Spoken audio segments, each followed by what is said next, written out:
everyone, it's Sharon here. Today I've got a card to share with you for Creative Expressions, and it's using one of their new stamp sets, which is Let's Fly Away by Lisa Horton. It's a fabulous set. It's an A5 set, so you get a lot of stamps within it.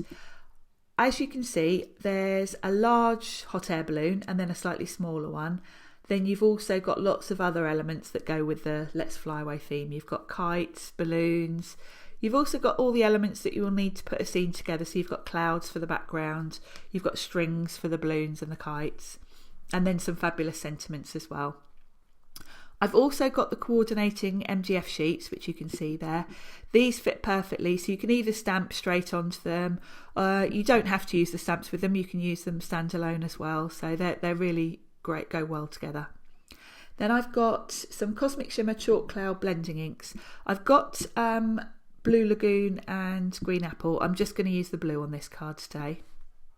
I created my own card blank from Coconut White Foundation's Cardstock, and I've also cut a piece of card to measure the same size as the card front so that I can do all my inking and stamping, etc. before I put it on the card. Now I've grabbed my Chalk Cloud blending ink, and this is the first time I've used this actually, so I'm really pleased to see how well this blends. It's a fabulous finish. It probably doesn't show so well on camera, but it's a lovely chalky finish to it, quite different than the other inks. And I'm not worrying too much if this is blotchy, because that's kind of what I want a bit, so that it looks like a sky. I don't want a nice smooth finish, so I haven't gone over and over to blend this in. Then I've got my distress sprayer, which is filled with water, and I'm going to spray just some quite large drops over the surface and then leave it for a second. And then when I put my kitchen towel over that, it will take away some of the ink to give a sort of splotchy finish. Again, this is creating a bit more of a sky type look. So I've grabbed a piece of the same Coconut White cardstock, and I'm going to stamp the largest of the hot air balloons on here. I'll use Memento ink because I'm going to colour this in with alcohol markers, and I'm going to double stamp it so that I get a really crisp black outline. When I'm using alcohol markers, I do like to double stamp, which is the advantage of using a stamping tool. So I'll stamp it once, then I'll quickly re-ink it and stamp it again. Now for the colouring, I'm using a rainbow palette of Pro markers, and I've grabbed a dark and a slightly lighter shade of each colour, and it's really simple. I'm just doing the whole of one section with the lighter colour, and then I'm going over the sort of top and bottom with the darker to give the shape to the balloon and give a bit of shading. Now I'm going to keep all this colouring in the video rather than sort of skip straight through to the end, because I know some people like to watch colouring. But what I'll do is I'll stop talking and I'll play some music, and you can sit back and watch the colouring.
that's my balloon all finished, and I fussy cut it out, and I can grab the coordinating MDF pieces.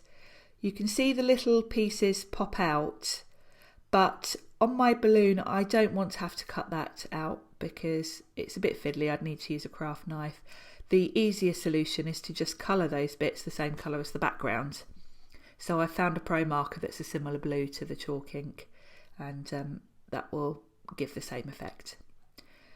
I'm using Cosmic Shimmer glue just to attach this to the MDF balloon. I can just make sure that's lined up. If you want to, you could go around the edges with ink just so that you can't see the sides of the MDF, but I'm quite happy with it as it is. I think it looks perfectly fine. And then I'm going to add a sentiment. So I'm going to grab the Happy Birthday from the stamp set, and I'll stamp that in the bottom corner. I'm using Versamark Onyx Black ink for this. It's a good, quite a dark black ink, if that makes sense. Stamp that at the bottom and just check the placement, and then I can start to attach this all to my card front now. I'm using just double-sided tape. The chalk ink isn't particularly wet, so I haven't got any issues with warping or anything of this piece of card, so it's no effort really. You can use whatever glue or double-sided tape you would normally use. And then I can just line that up and attach it. If when you do this you find that you haven't quite got it straight, you can always just quickly trim off the edges with your paper trimmer, but mine's fine. And I'll use Cosmic Shimmer again to attach this to the card. It's strong enough to hold the weight of that MDF. Then I thought that this would just need a little something else, so I'm going to put a scattering of these Cosmic Shimmer Holographic Hexagon glitter jewels. I thought they'll catch the light and just give a nice little sparkle, and I'll just do them as a scattering, sort of going from the bottom corner across to the top. It just gives it a nice finish. And that's my card finished. I hope you've enjoyed this video. I'll put details in the description box on YouTube of all the products that I've used. And if you've enjoyed this video, I'd really appreciate it if you'd hit the subscribe button. Thanks for watching, and I'll see you soon. Bye.